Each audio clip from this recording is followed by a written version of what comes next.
Praise the Lord. Sir आवाज आ रही है ना? ओके।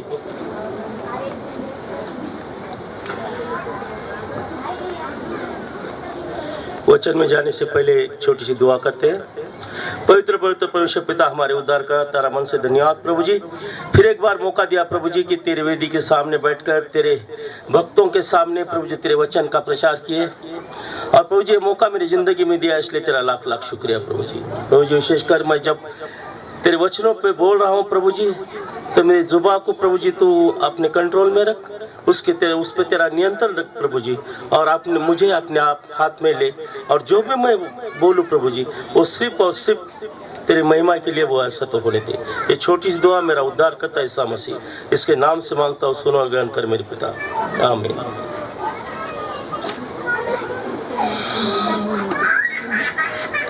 अपने उपवास के दिन चालू है, और उपवास के दिनों में उपवास और प्रार्थना ये विशेष, इनको ज़्यादा महत्व रहने के लिए मैं फिर आज गए संडे को उपवास के ऊपर बोला था, और आज मैं प्रार्थना के ऊपर बोलना चाहता हूँ कि तो उपवास के साथ प्रार्थना बहुत ही इम्पोर्टेंट होती है।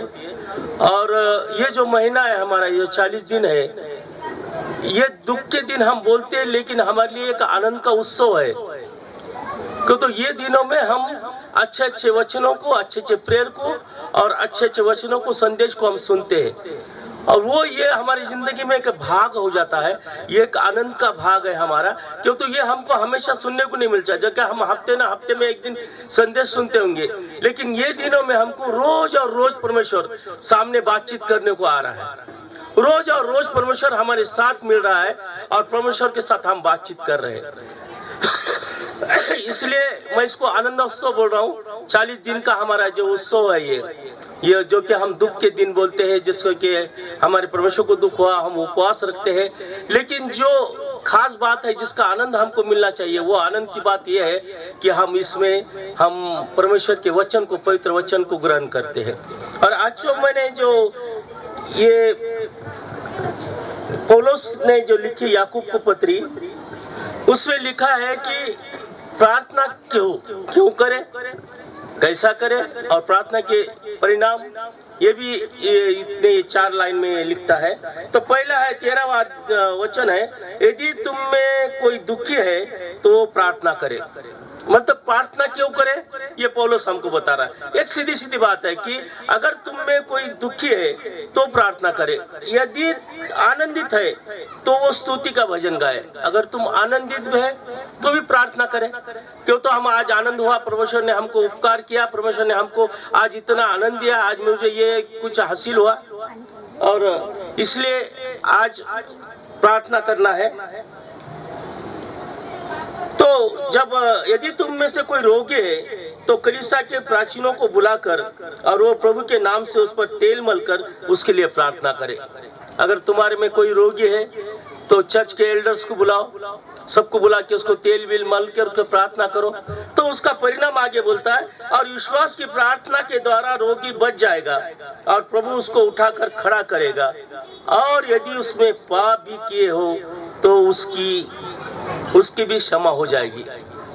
ये कितनी बड़ी बात है। क्यों तो प्रार्थना से रोगी चंगा होता है, ये मुझे मालूम है, आपको मालूम है, लेकिन अगर उसने पाप भी किया तो पौलुस का कहना ऐसा है कि अगर अपन बोलते हो पापी है, कुछ होता नहीं, लेकिन प्रार्थना में इतना ताकत है, अगर वो रोगी भी हो तो चंगा हो जाएगा, परमेश्वर उसको उठाएगा, उसके पाप क्षमा किए जाएंगे।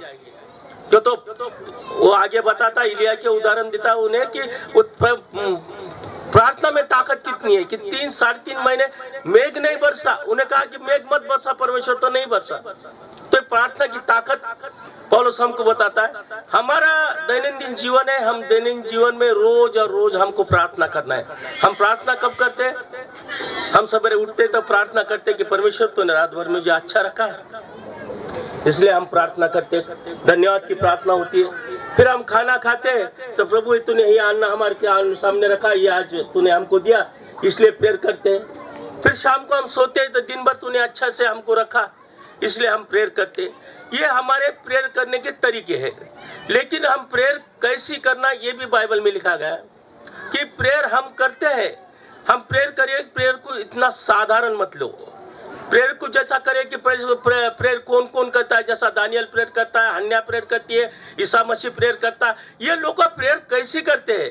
तो बाइबल में लिखा गया है कि प्रेयर करते को तुम कितना अपने आप को दुख देना चाहिए, कितना व्याकुल होना चाहिए, दिल में से प्रेयर करना चाहिए। जैसे तुम प्रेयर करोगे उस तरह का तुमको बेनिफिट मिलेगा, उसका प्रतिफल मिलेगा, उसका उत्तर मिलेगा।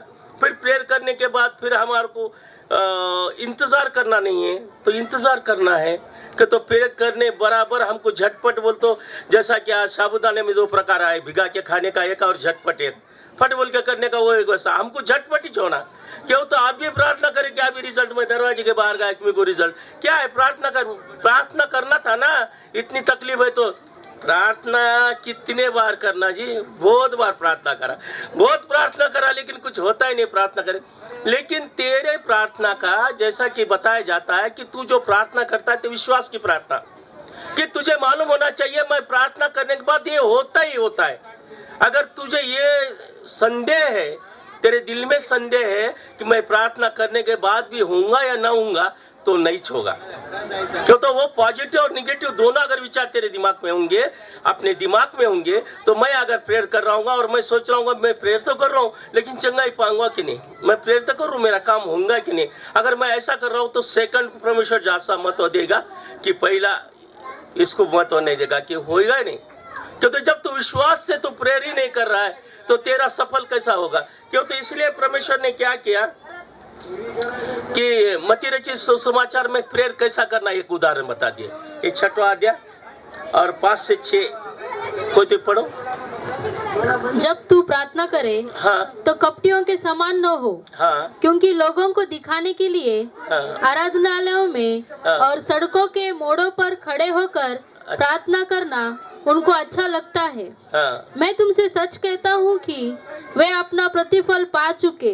हाँ। परंतु जब तू प्रार्थना करे तो अपनी कोठरी में जा और द्वार बंद करके अपने पिता से जो गुप्त में है प्रार्थना कर, तब तेरा गुप्त पिता जो गुप्त में देखता है तुझे प्रतिफल देगा। अभी ये एक प्रार्थना का तरीका बता दिए। तो हमारे लिए कैसा है कि अब हमारे लिए इसमें का एक आधा पोर्शन लागू होता है। हम लीडर रहते हैं, हमको जब मध्यस्थी में बुलाए या आगे सामने बुलाए तो बहुत अच्छा लगता है। क्यों? तो सब लोग का सुनते और हमारी प्रार्थना का जो हम जो जबान से प्रार्थना करते हैं, जो अच्छी बात करते हैं, तो हमको ऐसा लगता है कि मैं जो प्रेयर करता हूँ और लोगों से बहुत अच्छी करता हूँ और लोग मेरे को गौर से सुन रहे हैं, लेकिन परमेश्वर नहीं सुन रहा। परमेश्वर बोल रहा तू 4 लोगों में दिखावे के लिए प्रेयर अगर कर रहा है तो प्रेयर तेरी मैं नहीं सुन रहा, तेरे लोग सुन रहे हैं, तेरे बच्चे सुन रहे हैं। तेरे को चर्च में से उतरते बोले बहुत अच्छी प्रेयर करे अंकल, तो अंकल और 1 फीट ऊपर हो जा रहा है। तो ये वो हालत के लिए ठीक है, लेकिन प्रेयर कैसी करना इसके एक तरीका दिया गया है कि प्रेयर करना है। तो दानियल की प्रेयर बताए कि दानियल दिन में 3 बार प्रेयर करता था, लेकिन अपने कोठरी में जाकर एक खिड़की जो यरूशलेम की तरफ खुलती थी वो खोल के वहां प्रेयर करता था और वो वहां प्रेयर करता था। और परमेश्वर को मतलब तुम अकेले में परमेश्वर से प्रेयर करते हो। प्रेयर करना है तो परमेश्वर से हम बातचीत कर रहे हैं, हम प्रेयर कर रहे थे, एक दूसरे से बातचीत कर बोलते, परमेश्वर से हम डिस्कस कर रहे, परमेश्वर से हम मांग रहे हैं, परमेश्वर से पश्चाताप की प्रेयर कर रहे, परमेश्वर के दिन भर गलती हुआ ले पश्चाताप परमेश्वर के सामने बोल रहे कि मेरे से गलती हो गई परमेश्वर, ये अकेले में बता रहे और परमेश्वर तुमको केयरफुली सुन रहा है। अगर तुम 4 लोगों में बोल रहे हो तो किसको बता रहे हो? तुम परमेश्वर को बता रहे हो कि लोगों को बता रहे कि तुम्हारी भाषण करने की शैली बहुत अच्छी है, तुम अच्छे से प्रेयर कर सकते हो, अच्छे अच्छे उदाहरण ले सकते हो, ये प्रेयर तुम कर रहे हो क्या? तो ऐसा नहीं है। क्यों? तो ये हम नहीं कहते, ये बाइबल कर रही है। और मैं हमेशा बोलता हूँ, मैं उपदेश दे रहा हूँ, मैं नहीं कहूँगा कि तुम ऐसी प्रेयर करो वैसी प्रेयर करो, मैं कभी से नहीं बोलूँगा। क्यों? तो मैं उसमें से नहीं हूँ कि मैं ऐसा कुछ पवित्र खुद को नहीं समझता। इसलिए जो बाइबल बताती वो मैं आपके सामने रखता हूँ कि बाइबल बोलती कि ऐसी प्रेयर करो कि तू एकांत में करेंगे तो परमेश्वर तुमको सुनता है। और जब हम एकांत में प्रार्थना करते तो प्रेयर करते हैं तो हमको डिस्टर्ब नहीं रहता है।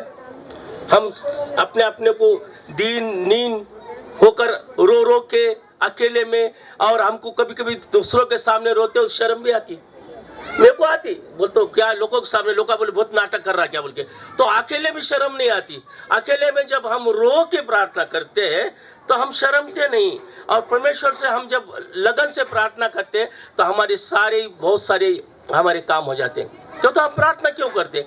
प्रार्थना हमारे जीवन का एक अविभाज्य भाग है। हम जब विश्वास करके क्रिश्चियनिटी में हम आए, अगर हम मसीह है तो प्रार्थना हमारे लिए इम्पोर्टेंट है। हमारे हर चीज के लिए प्रार्थना, छोटी छोटी बातों के लिए प्रार्थना है। मेरे बच्चों को एडमिशन नहीं मिल रहा, मेरे को प्रार्थना करना है। मेरे बच्चों को नौकरी नहीं मिल रही, मुझे प्रार्थना करना है। मेरे को शाम के खाने के वादे, मेरे को प्रार्थना करना है। मेरे को गाड़ी से जाना है प्रवास के लिए, परमेश्वर को हम बोलते हैं कि तेरे देवदूत का पहरा मेरे साथ रख। उनके सिपाहियों को ऑर्डर है अपना कि मैं जा रहा हूँ गाड़ी में, तेरे आज्ञा साथ में होना, और मैं जा रहा हूँ जाते वक्त और आते वक्त। देवा जाताना आणि येताना तुझे देवदूत माझ्या सोबत ठेव, रात्री झोपताना तुझा उशाला पहारा ठेव देवदूताचा। बोलतो प्रेयर अपनी ऐसी रहती है, क्यों नहीं बोलते? अरे बाप को कोई भी ऐसे ही मांगेगा ना, अपना बाप है, अपना पिता है, तो पिता को हम मांगेंगे, पिता का हक से हम मांगते, क्यों? तो हम उसके बेटे बेटियां हैं। और प्रेयर ऐसी करना है, प्रेयर लेकिन एकांत में करना है, और प्रेयर व्याकुल होकर, और उसके लिए उदाहरण दिए, जैसा कि हमको उदाहरण दिए कि तुमको बताया गया बाइबल में कि किसने वैसी प्रेयर करने से उसको क्या फायदा हुआ। अब हन्ना को रोज सुन रहे, अभी मैसेज चालू है 40 दिन में, कहीं ना कहीं किसके मैसेज में आ जाती है हन्ना। और हन्ना क्या करती थी कि हन्ना को जो बच्चा नहीं हुआ, और हन्ना बच्चे के लिए तरसती थी, हन्ना व्याकुल है, और हन्ना आकर एली के सामने मंदिर में प्रेयर कर रही है। तो प्रेयर कर रही है, तो प्रेयर में इतनी लीन है कि तो वो बात क्या कर रही है वो सुने नहीं आ रहा, खाली उसके होठ हिल रहे, खाली जैसा आप बोलते हैं ना बुट बुट बुट बुट कर रही है, ऐसा तो ऐसा खाली उसके होठ हिल रहे, लेकिन उसकी बात सुने नहीं आ रही है। क्यों? तो हन्ना अपने दिल में अपनी प्रेयर कर रही है, परमेश्वर से बोल रही मैं कई दिनों से तेरे पास आ रही हूँ और मेरे को तू बच्चा नहीं दे रहा। परमेश्वर से बात कर रही है। एली बोल रहा है कि तू नशे में तो नहीं है, क्यों? तो तू नशे में तो नहीं है, तो बोलती नहीं, मैं परमेश्वर से प्रेयर, और मैं दुखियारी हूँ। जो कि सही दुखियारी है, उसको किसी का रोने का, मैं बोलता हूँ उसको कोई शर्म नहीं आएंगी। वो जब एकांत में, जब परमेश्वर के सामने गिड़गिड़ा के रो के प्रार्थना करेंगे तो परमेश्वर का ध्यान भी उसके और जाएगा।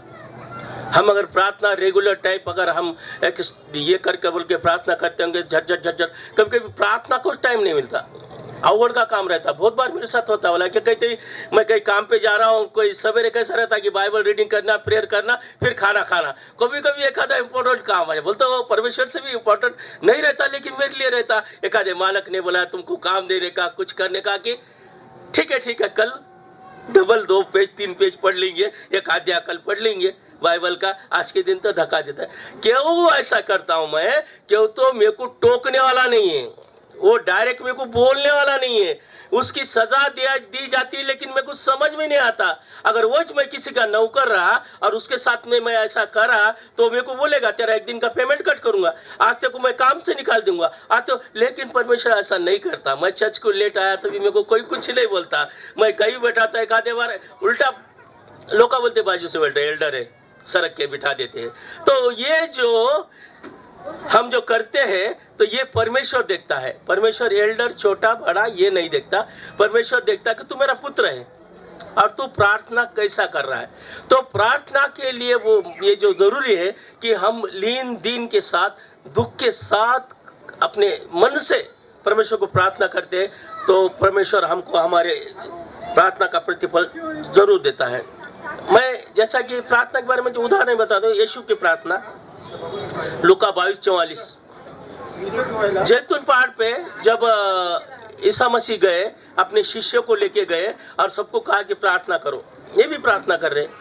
लेकिन ईसा मसीह जो प्रार्थना कर रहा है तो उसका जो पसीना टपक रहा है, कि खून की जैसा पसीना टपक रहा है। क्यों? तो उसको आने वाला जो वक्त है, उनको मालूम है कि मैं कितने कठिन परिस्थिति से अब जाने वाला हूँ। परमेश्वर को अभी पकड़ा लेने वाले हैं और परमेश्वर को सूली पे जाने का है, और ये परमेश्वर को मालूम है कि तो परमेश्वर था। लेकिन फिर भी वो अपने पिता से प्रार्थना इतना गिड़गिड़ा के कर रहा है कि उसको प्रार्थना कर रहा है कि वो सोचता है कि परमेश्वर अगर चाहे तो मुझे इससे छुटकारा दे सकता है, लेकिन वो अपने मर्जी से नहीं, उसकी मर्जी से अगर होता है तो। इसलिए वो गिड़गिड़ अगर प्रार्थना करता है तो वो जो प्रार्थना है, तो जब वो प्रार्थना कर रहा है तो उसका प्रतिफल ऐसा है कि उसको जो शक्ति मिल रही थी, जो ये मिल रही थी, तो परमेश्वर के देवदूत दे रहे थे। प्रार्थना का जो ताकत है, वो प्रार्थना की ताकत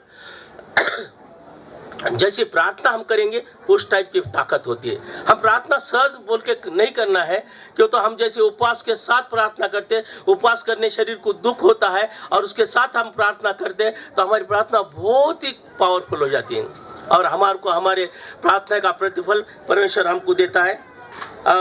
दूसरा एक जैसे प्रार्थना का प्रतिफल मैं दिखाना चाहूँगा कि हिजकिय्याह राजा की कहानी है।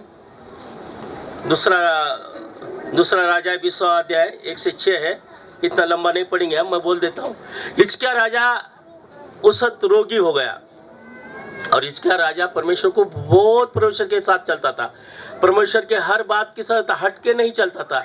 जो कि पुराने यरूशलेम के राजा जैसे गलत काम करते थे, वैसे हिजकिय्याह राजा परमेश्वर के साथ था, धर्मी था। फिर भी हिजकिय्याह राजा को आदेश आया कि तू अभी मरने वाला है बोलने के बाद परमेश्वर के साथ हिजकिय्याह राजा दीवार की तरफ मुंह करके हिजकिय्याह राजा रोने लगा और व्याकुल होकर कहा, परमेश्वर मैं इतने दिन तेरे साथ हूँ, मैं तेरे विरुद्ध कोई काम नहीं किया, मैंने ऐसा किया ही नहीं, फिर तू परमेश्वर मेरे को क्यों ऐसी सजा दे रहा है? तेरे जो यशायाह क्या बोलता है, तेरे घर के कामकाज बीमकाज तू सब देख ले, सब बच्चों को क्या आदेश देने का दे दे, क्यों तो अब तू तेरा वक्त खत्म हो गया है। लेकिन परमेश्वर को जब हिजकिय्याह राजा ने अपने व्याकुल होकर और अपनी दुहाई देकर परमेश्वर को प्रार्थना की तो हिजकिय्याह राजा बच गया, उसका आयुष्य और बढ़ाया गया। तो ये जो प्रार्थना की ताकत है, तो ये ताकत जो हमारे में होती है, तो हम जो प्रार्थना करते हो प्रार्थना की पद्धति कैसी है? हम जो प्रार्थना करते थे सहज में प्रार्थना करते हैं कि हम अपने दिल से व्याकुल होकर प्रार्थना करते हैं, इसके ऊपर डिपेंड करता है। क्यों तो प्रार्थना करना जाना और किसी ने कहना, मुझे किसने कहा कि क्या प्रार्थना कर ले तो मैं प्रार्थना करूंगा, और प्रार्थना करने के बाद इसका इफेक्ट क्या होगा इसका मुझे मालूम नहीं रहा, तो मेरे प्रार्थना का कोई असर नहीं है। एक बार सुरेंद्र सैमुअल साहब आप नहीं रहे, उनके टाइम की एक बात है, मैं उनके साथ सुरेंद्र सैमुअल साहब ने मेरे को ये प्रेयर करने में, मैसेज देने में मेरे को बढ़ाया। पहले नहीं करता था मैं कुछ भी, मैं संडे स्कूल में भी नहीं था, यूथ में भी नहीं था, होता यूथ में बड़ा होने के बाद आया। ये क्लेवेंट सर वो थे कि नहीं, जब मैं आया तो जब तक मैं ऐसा कुछ परमेश्वर के साथ नहीं था, क्यों तो परमेश्वर का बाइबल हाथ में ना, इसलिए सही बोल रहा हूँ। तो उन्होंने मेरे को ये जो बाइबल रीडिंग करना, प्रेयर करना, ये करना, उनको मेरे को ये सिखा। तो एक बार क्या हुआ, एक अपने अभी भी वो बच्ची बड़ी हो गई है इसके जैसी, वो बच्ची छोटी थी ऐसी, वो ड्राइवर की बच्ची है, वो गाड़ी पे ड्राइवर है कॉलेज को, उसकी बच्ची थी, उसको आई बुखार। उसको बुखार आने के बाद सुरेंद्र सैमुअल साहब ने मेरे को बोले ये बच्ची के लिए प्रेयर करो, तो ये बच्ची के चंगाई के लिए प्रेयर करो। मौला मैं नहीं करता, अपना सीधा मेरे को बना, क्या तो मेरा विश्वास नहीं है कि मैं प्रेयर करे बाद ये बच्ची चंगा हो जाएगी। तो फिर सुरेंद्र सैमुअल साहब ने बोले पहले पुलपिट के सामने जाओ, खुद के लिए प्रेयर करो, परमेश्वर को बोलो कि मैं इसके लिए प्रेयर करूँ। मतलब ठीक है वह माना। फिर मैं परमेश्वर के सामने जाके घुटने टेक के वेदी के सामने गया, परमेश्वर को बोला, परमेश्वर मैं फर्स्ट टाइम मैं किसके लिए, दूसरे के लिए, मतलब मेरे लिए प्रेयर करता हूँ, मैं दूसरे के लिए, बच्चे के लिए मैं प्रेयर करने जा रहा हूँ, परमेश्वर मुझे शक्ति दे। और मैं मन से बोला कि तो मैं जब घुटने टेक कर ये करा तो मेरे अंग में रोमांच आ गया। मैं फर्स्ट टाइम प्रेयर वैसी कर रहा था और मैं रोमांच आ गया। फिर मैं आके वो बच्ची के लिए प्रेयर करा। आज भी बच्ची बड़ी है, ऐसी बड़ी बच्ची, वो अभी मेरे को आके मिलते तो मेरे को बहुत अच्छा लगा वो। तो ये परमेश्वर जो कि परमेश्वर की जो प्रार्थना में विश्वास नहीं रखते, उन लोगों को ऐसा एकादा विटनेस देता है, साक्ष्य बनाता है और उनको ये दिखाता है कि क्या होता है प्रेयर में। और उसलिए प्रेयर बहुत इंपॉर्टेंट है। ऐसे प्रेयर के उदाहरण अपना और एक उदाहरण है पौलुस और सिलास का। पौलुस और सिलास दोनों तुरुंग में है। ये सब स्टोरी हम लोग को सबको मालूम रहती है। मैं मगर हमेशा बोलता हूँ, मैं इसको रिपीट हमको क्या करना है, हमको इसको याद करना है, हमको इसको ये हमने क्या किए और हमारे बाइबल में ऐसा क्यों हुआ। तो सिलास और पौलुस दोनों तुरुंग में है, बैठे वाले हैं और वहाँ भजन कर रहे हैं और प्रार्थना कर रहे हैं। जब उन्होंने प्रार्थना कर रहे हैं, प्रार्थना करते आधी रात में प्रार्थना का ऐसा होगा कि वो तुरुंग के दरवाजे खुल गए, उनके हथकड़ियाँ निकल गई और वो मोकले हो गए सब। तो ये प्रार्थना का जो असर है वो प्रार्थना में इतनी शक्ति होती है। इसलिए हमको प्रार्थना को सीरियसली लेना है और हमको प्रार्थना करना है, और प्रार्थना करते वक्त जैसा हमको बाइबल में दिखाए वो टाइप की प्रार्थना हमको करना है। तो हम वो प्रार्थना के लिए एक उदाहरण मैं एक माता का दूंगा। एक माता का बच्चा गुम हो जाता है, वो बच्चे को ढूंढते निकलती है। जब वो बच्चे को ढूंढते निकलती है तो जब निकलती है तो वो होश में नहीं रहती, क्योंकि उसका छोटा बच्चा उसका गुम हो वाला है। और वो बच्चे को ढूंढते ढूंढते निकली तो वहाँ एक सन्यासी, एक महाराज वो तप कर रहे हैं और वो समाधि लगा के बैठे हैं। ये बाई को जाते को तो बाई का धक्का वो आदमी को लग जाता है, महाराज को लग जाता है। और वो महाराज वो जो तप कर रहे, जो समाधि में बैठे, वो खट बल के उठ के खड़ रहे थे और देखते कौन है ये, कौन है ये, मुझे धक्का मार के, इसको दिख रहा नहीं क्या, अंधी है क्या, ऐसा है वैसा है बोलते थे। ये चले जाती है। फिर थोड़ी देर से वो बाई वहाँ से उसको बच्चा मिल जाता है, गोद में लेकर वापस आती है। जब वो महाराज बोलते हैं तुझे दिखाई नहीं देता, कि महाराज बोले मेरा बच्चा गुम हो गया था इसलिए मुझे कुछ दिखाई नहीं दे रहा था, मैं व्याकुल हो गई थी मेरे बच्चे में, और मैं इतनी व्याकुल हो गई थी मुझे आजू बाजू का कुछ दिखता नहीं था, इसलिए मैं आपको धक्का लगा। मतलब ये प्रेयर का सेम वैसा है। वो जो महाराज प्रेयर कर रहे थे वो प्रेयर में 100% नहीं थे। अगर उनको धक्का लगता था तो उनको कुछ फर्क नहीं पड़ना था, लेकिन उनको फर्क पड़ा कि तो उन्होंने 100% नहीं। लेकिन ये जो महिला है, ये जो माता है, अपने बच्चे की विरह में इतनी परेशान थी कि उसको आगे सामने का कुछ दिखा नहीं था। उसी तरह हमारा प्रेयर का है। हम जब प्रेयर करते हैं तो हमारे आजू बाजू से कौन जा रहा है, हमारे बैंड का आवाज़ आ रहा है, हम घर में बैठे हैं, कोई झगड़े कर रहा है, कोई कर रहा है, इस तरफ बिल्कुल ध्यान मत दो। न तो हमारा ध्यान कैसा बैंड के ऊपर नहीं जाएगा, कोई कुछ बोल रहा उसके ऊपर नहीं जाएगा, लेकिन झगड़े पर जरूर है। किसकी चालू है, किसका है, किसका होगा झगड़े दोनों का, क्यों तो आपने को बहुत इंटरेस्ट आता है। बाजू वाले के झगड़े हो तो किसके किसके हो रहे, वो इंटरेस्टेड क्या हो रहा था। तो इसलिए कैसा कि प्रेयर करो तो, लेकिन किसी का बोल तो जब प्रेयर करो तो एकांत में करो, व्याकुल होकर करो। क्यों तो अगर तुम ऐसी प्रेयर करते होंगे तो परमेश्वर, तुम प्रेयर करने की जरूरत नहीं। जो पवित्र आत्मा है, एक वचन पढ़ेंगे हम रोमियो की पत्री उसका 8वां अध्याय और 26वां वचन 26।